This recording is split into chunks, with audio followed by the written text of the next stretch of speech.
வணக்கம், good morning, happy morning, wonderful morning. இந்த weekend முடிஞ்சது. வீக்கெண்ட் ரொம்ப டஃப் சுச்சுவேஷன். இதை நான் ரெக்கார்ட் பண்ணுறதுக்கு ரொம்ப டஃப் சுச்சுவேஷன். ஏன்னா இதை சாட்டர்டே ரெக்கார்ட் பண்ணோம். இந்த ஸ்டுடியோவில் யாருமே கிடையாது.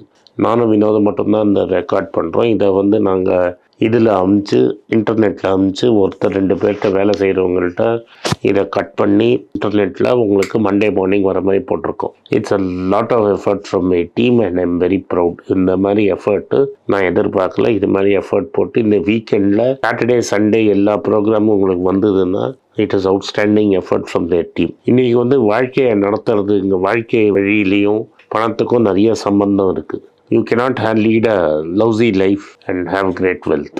Wealth and பணம் அண்ட் வாழ்க்கை சேர்ந்து தான் போகும். உங்கள்கிட்ட நிறைய பணம் இருந்து நீங்கள் வாழ்க்கையை சரியாக நடத்தலைன்னா அந்த பணமும் கையை விட்டு போய், நிம்மதியும் கையை விட்டு போய், எல்லாம் கையை விட்டு போயிடும். ஸோ வாழ்க்கையை நடத்துறதுக்கு வழியும் பணமும் இன்டர்ட்வைன்டு. இதை நீங்கள் வாழ்க்கையை ஒழுங்காக நடத்தினீங்கன்னா பணமும் ஒழுங்காக உங்கள்கிட்ட இருக்கும். நீங்கள் எவ்வளோ மோசமான லெவலில் இருந்தாலும் வாழ்க்கையில் நீங்கள் அந்த லெவலுக்கு போய் சேருவீங்கிறது உலகம் உண்மை. இது பல பிரின்சிபல்ஸில் சொல்லியிருக்கிறேன். இன்னைக்கு இப்போ நான் சொல்ல போகிற அடுத்த 10 நாளைக்கு சொல்ல போகிற பிரின்சிபல்ஸ் ஜான் டெம்பிள்டன் அப்படிங்கிறவரோட கதை பிரின்சிபல்ஸு. அவர் 1912 to 2008 இருந்தார். 96 வருஷம் வரைக்கும் இருந்து வெரி சக்ஸஸ்ஃபுல் இன்வெஸ்டர். லைஃப்பில் நிறைய ஏற்றம் இறக்கம்லாம் பார்த்து சக்ஸஸ்ஃபுல்லாக முடிஞ்சவர் லைஃபு. அவர் டெம்பிள்டன் ப்ரைஸ் அப்படிங்கிறத ஒன்று அனௌன்ஸ் பண்ணியிருக்காரு. நோபல் ப்ரைஸ்லேருந்து ₹1 எக்ஸ்ட்ரா கொடுக்குற ப்ரைஸ் இது, $1 எக்ஸ்ட்ரா. இது டெம்பிள்டன் ஃபவுண்டேஷன் கொடுக்குறாங்க.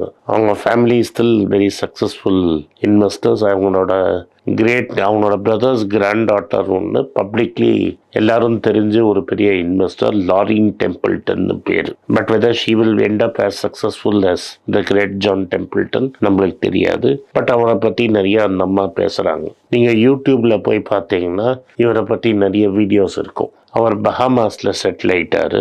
அமெரிக்காலேருந்து பஹாமாஸில் மூவ் ஆகி அங்கே செட்டில் ஆகிட்டார். வெதர் அண்ட் டேக்ஸ் ரெண்டுத்துக்கும் காரணத்துக்கு அவரை நைட் பண்ணி சர் ஜான் டெம்பிள்டன்னா ஆயிட்டார்.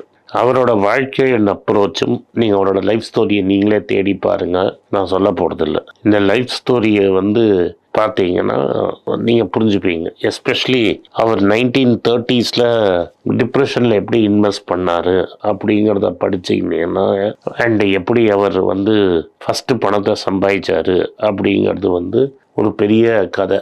அதை நீங்கள் படித்தாலே உங்களுக்கு இதெல்லாம் உண்மைன்னு தெரியும். அவரோட லைஃப்பில் பேஷன்ஸ், பயங்கர பொறுமை இருக்குது, அண்ட் எக்ஸ்ட்ரீம்லி டிசிப்ளின்ட் அண்ட் எப்போதுமே கான்ட்ரேரியன் மைண்ட் செட்டு. அதாவது பொறுமைங்கிறது ரொம்ப பெரிய விஷயம். பொறுமை இல்லாட்டா நீங்கள் லைஃப்பில் சக்ஸஸ்ஃபுல்லாகவே இருக்க முடியாது. பொறுமைங்கிறது பயங்கரமான பொறுமை. ஆனால் சில பேர் வெளியில் பொறுமையாக இருக்கிற மாதிரி இருக்கும். எல்லா ப்ரெஷரும் அவங்க அப்சர்வ் பண்ணிப்பாங்க. அவங்களுக்கு இல்லாத வியாதியெல்லாம் வந்துடும் சின்ன வயசுலேயே. அதனால் இந்த பொறுமைங்கிறது அப்படியே ப்ரெஷர் எடுத்துக்காமல் சில்லாக இருக்கிறது. தட் இஸ் இதில் they will not feel the stress. அவன் பண்ணுற வேலையை அவன் பண்ணிகிட்டே இருப்பான். அண்டு பேஷண்ட்டாக இருப்பான். ரிசல்ட் வர வரைக்கும் ஒழுங்காக இருப்பான். And their life will be extremely disciplined. இந்த பேஷண்ட் இன் காம்பினேஷன், இந்த டிசிப்ளின்ங்கிறது லைஃப்பில் ரொம்ப இம்பார்ட்டண்ட்டான விஷயம். டிசிப்ளின்ங்கிறது ஒரு பர்டிகுலர் ரொட்டீன் நீங்கள் ஃபாலோ பண்ணுறது. மணி மாஸ்டர்ஸ்னு ஒருத்தர் புக்கு எழுதினார். ரிச் வைஸ்ன்னு அப்புறமா ஒரு ரிச் வைஸ்ன்னு கூட ஒரு புக்கு எழுதினார். அந்த புக்கு டைட்டில் போட சொல்கிறேன், நான் தேடி எடுத்து. இன்றைக்கி போடாட்டாலும் இந்த வாரத்தில் போடுறேன். வில்லியம் கிரீன்ங்கிறவர் தான் எழுதினார்னு நினைக்கிறேன். அதில் அவர் போய் இன்டர்வியூ பண்ண காலத்தில் எப்படி அவர் வாக்கிங் ப்ராக்டிஸ் பண்ணுவார் 80s அப்படின்னு சொல்லுவாங்க. 80 வயசில். இந்த பஹாமாஸுங்கிறது ஒரு ஐலண்டு, தண்ணி உள்ளே வரும். அந்த தண்ணிக்குள்ளே நடப்பார். பவர் வாக்கிங்பாங்க. ஒரு ஹேட்டை போட்டுண்டு ஒரு பேண்ட்டை போட்டுண்டு அவர் ஹாஃப் பேண்ட் போட்டுன்னு தண்ணிக்குள்ளே நடந்துட்டு திரும்பி வெளில வருவார். அகென்ஸ்ட் த வேவ் நீங்கள் தண்ணிக்குள்ளே நடக்கிறதுங்கிறது இஸ் எனார்மஸ் எக்ஸசைஸ். அதுக்குள்ளே தண்ணியில் ஃபுல்லாக நடந்துட்டு திரும்பி வெளில ஷோர் வரைக்கும் நடந்துட்டு நம்மளுக்கெல்லாம் ரொம்ப ட்ரைனிங்காக இருக்கும். தண்ணி வெட்டாக இருக்கிறச்ச திரும்பி அதே மாதிரி ஒரு 45 மினிட்ஸ் நடப்பார். இமேஜின். இப்போ நீங்கள் மெட்ராஸில் மகாபலிபுரம் மாதிரி பீச்சில் தண்ணி உள்ளே அடிக்கிறச்ச நீங்கள் அப்படி ஒரு 10-15 அடி தண்ணிக்குள்ளே நடந்து திரும்பி வெளில வந்தீங்கன்னா உங்களை என்ன ஆவீங்க, கம்ப்ளீட்லி ட்ரென்ச் ஆகிடுவீங்க. பட் அது மாதிரி நடந்து போயிட்டு வந்தீங்கன்னா உங்களோட மைண்ட் இன்வெஸ்ட்மெண்ட்டுக்கும் அதே மாதிரி தான். மார்க்கெட்டுக்குள்ளே போய் திரும்பி வெளில வருது, உள்ளே போய் திரும்பி வெளில வருது. இது மாதிரி ஒரு டிசிப்ளின். அண்டு மற்றவங்க என்ன நினைக்கிறாங்களோ அதுக்கு எக்ஸாக்ட் ஆப்போசிட்டாக தான் நினைப்பார். ஒரு கான்ட்ரேரியன் மைண்ட் செட். ஸோ இந்த கான்ட்ரேரியன் மைண்ட் செட்டுங்கிறது என்னென்னா, மற்றவங்கலாம் ஒரு வழியில் போனால் அவர் எக்ஸாக்ட் ஆப்போசிட் வழியில் போவார். மற்றவங்க அவரை பற்றி என்ன சொல்கிறாருங்கிறத பற்றி அவருக்கு கவலையே கிடையாது, அவருக்கு கவலையே பட்டதும் கிடையாது. அதனால தான் அவரை மிஸ்டர் மணி மேகசின்ங்கிறவங்க the greatest global stock picker of the century போன வருஷம் 2000 முன்னாடி இந்த வருஷத்தில். ஏன்னா அவர் வேர்ல்டு வார் 2 போதே அவர் இந்தியா முன்னாடியே ஆக்ஸ்ஃபோர்டில் படித்தார். அவர் உலகம் ஃபுல்லாக ஒரு டூர் போயிட்டு வந்தார். எல்லா நாட்டுகளை பற்றி அவருக்கு அப்போவே ஃபஸ்ட் கிளாஸ் எக்ஸ்பீரியன்ஸு.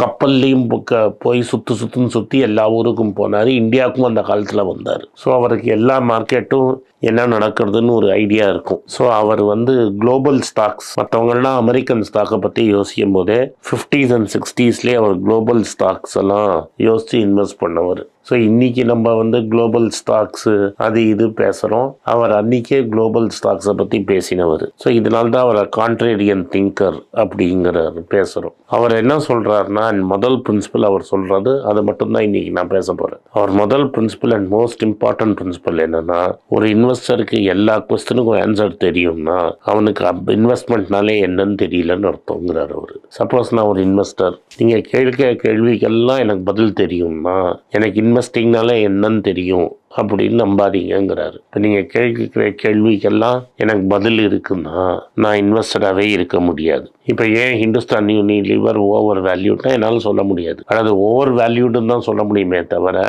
அது ஏன் ஓவர் வேல்யூடு, அது நெருப்பு, அது சுடும் தெரியுமே தவிர அதை ஏன் இது நெருப்பு அப்படின்னு, அது ஏன் எரியுது, அது ஏன் சுடும், ஏன் அது ஓவர் வேல்யூடாக இருக்குது, எல்லா ஸ்டாக்கும் கரெக்ட் வேல்யூவில் இருக்குன்னா என்னால் சொல்ல முடியாது. எது ஓவர் வேல்யூடு எது ஓவர் வேல்யூடு இல்லைன்னு. ஸோ நம்மளால் எல்லா கேள்விகளுக்கும் பதில் சொல்ல முடியாது.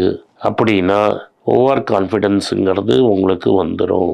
ஸோ ஒரு ஓவர் கான்ஃபிடென்ட்டாக இருக்கிறவன் பல நாள் திருடன் ஒரு நாள் ஆம்பிடுவாங்கிற மாதிரி ஒரு நாளைக்கு டெஃபினட்டாக ஃபெயிலியரில் போய் மாட்டிக்கும். அதனால் உங்களுக்கு என்ன தெரியும், உங்களுக்கு என்ன தெரியாது அப்படிங்கிறத உங்களுக்கு நல்லா தெரிஞ்சிருக்கணும். உங்களுக்கு எது தெரியாதோ எனக்கு தெரியாதுன்னு சொல்ல தைரியம் வேணும். உங்களுக்கு தெரியாதுன்னு சொல்கிறது நாளைக்கு சக்ஸஸ்ஃபுல்லாக போயிடுச்சுன்னா கூட நீங்கள் அதை பற்றி கவலையப்படக்கூடாது. எனக்கு தெரியாது அதனால நான் இன்வெஸ்ட் பண்ணல அப்படிங்கிற மாதிரி நீங்கள் சொல்ல தெரியணும். பஃபெட்டு பில்கேட்ஸோட பெஸ்ட்டு ஃப்ரெண்டாக இருந்தாலும் ஆஃப்டர் சம் டைம் அவர் மைக்ரோசாஃப்டில் இன்வெஸ்டே பண்ணல. ஏன்னா அவருக்கு மைக்ரோசாஃப்ட்டுங்கிறத பற்றி ஒன்றுமே தெரியாது. டெக்னாலஜி தெரியாத என் பெஸ்ட்டு ஃப்ரெண்டு டெக்னாலஜி கம்பெனி, அதனால் நான் இன்வெஸ்ட் பண்ணுவேன்னு அவர் இன்வெஸ்ட் பண்ணலை. அதனால் எந்த விஷயம் உங்களுக்கு தெரியும், தெரியாமையும் போதும். அப்படின்னா பல டெக்னாலஜி கம்பெனிஸில் அவர் இன்வெஸ்ட் பண்ணி கோடியாக சம்பாதிச்சிருக்கலாம். ஆனால் அவர் எந்த டெக்னாலஜி கம்பெனிலையும் இன்வெஸ்டே பண்ணாமல் இருந்தார். நான் சொல்கிறது பஃபெட்டை பற்றி. நம்மளுக்கு எது தெரியுங்கிறது உங்களுக்கு தெரியும். எல்லா கேள்விக்கும் எனக்கு பதில் இருக்குதுன்னு சொன்னீங்கன்னா நீங்கள் காணாமல் போயிடுவீங்க. அதனால் மார்க்கெட் ஸ்டாட்டிக் இல்லை, கீப்ஸ் ஆன் சேஞ்ச் ஆக உங்கள் மைண்டும் சேஞ்ச் ஆகணும். இன்ஃபேக்ட் ஒரு இடத்துல லார்ட் கீன்ஸ் சொல்லுவார், when the facts change I change my mind, what do you do sir அப்படிம்பார். அதாவது காலத்துக்கு ஏற்ற மாதிரி சிச்சுவேஷன் மாறிட்டுனா என்னோட மைண்டையும் நான் மாற்றிப்பேன், நீங்கள் என்ன பண்ணுவீங்க சார்னு கேட்பாரு. டாக்மா மாதிரி நான் இதை தான் நம்புவேன் அப்படின்னு இருந்தீங்கன்னா சத்தியமாக நீங்கள் எங்கேயும் காணாமல் போயிடுவீங்க. உங்களுக்கு என்ன புரிஞ்சுக்கணுன்னா, வாழ்க்கையில் நீங்கள் போகிற டைரக்ஷனும் சரி, அதே சமயத்தில் இன்வெஸ்ட்மெண்ட்டும் சரி, ரெண்டுமே கண்டினியூஸ் லேர்னிங் ப்ராசஸ். கண்டினியூஸாக நம்ம பாடம் கற்றுக்கிட்டே இருக்கும். வாழ்க்கை நம்மளுக்கு பாடம் சொல்லி கொடுத்துட்டே இருக்கும். இந்த வாழ்க்கையில் இந்த பாடத்தை கற்றுக்கிட்டே இருக்கணும். அதே மாதிரி இன்வெஸ்ட்மெண்ட்டில் பல நல்லதும் கரெக்டாக செய்வோம், பல தப்புகளும் செய்வோம். தப்புகளை புரிஞ்சுக்கிட்டு அடுத்த வாட்டி அந்த தப்பை பண்ணாமல் இருக்கணும். சம்டைம்ஸ் நம்ம கண்ட்ரோலுக்கு மீறி தப்பு பண்ணிவிடுவோம். அதை அக்செப்ட் பண்ணிக்கணும், சுச்சுவேஷனை அடாப்ட் பண்ணிக்கணும். 100 out of 100 யாராலையும் இன்வெஸ்ட்மெண்ட்டில் வாங்க முடியாது, வாழ்க்கையிலையும் வாங்க முடியாது. வாழ்க்கையிலையும் தப்பு பண்ணுவோம், அந்த தப்பை மீறி நம்ம கண்டினியூ பண்ணணும். இதுதான் நம்மளுக்கு புரிஞ்ச வழி. நன்றி, வணக்கம். இந்த வீடியோ உங்களுக்கு பிடிச்சிருந்தா வீடியோவை லைக் பண்ணுங்கள், எங்கள் சேனலை சப்ஸ்கிரைப் பண்ணுங்கள், பெல் நோட்டிஃபிகேஷன் தட்டுங்க. இந்த வீடியோவை முடிஞ்சால் உங்கள் சொந்தக்காரங்களுக்கும் ஃப்ரெண்ட்ஸுக்கும் அனுப்புங்க, அவங்கள பார்க்க வற்புறுத்துங்க. நன்றி, வணக்கம்.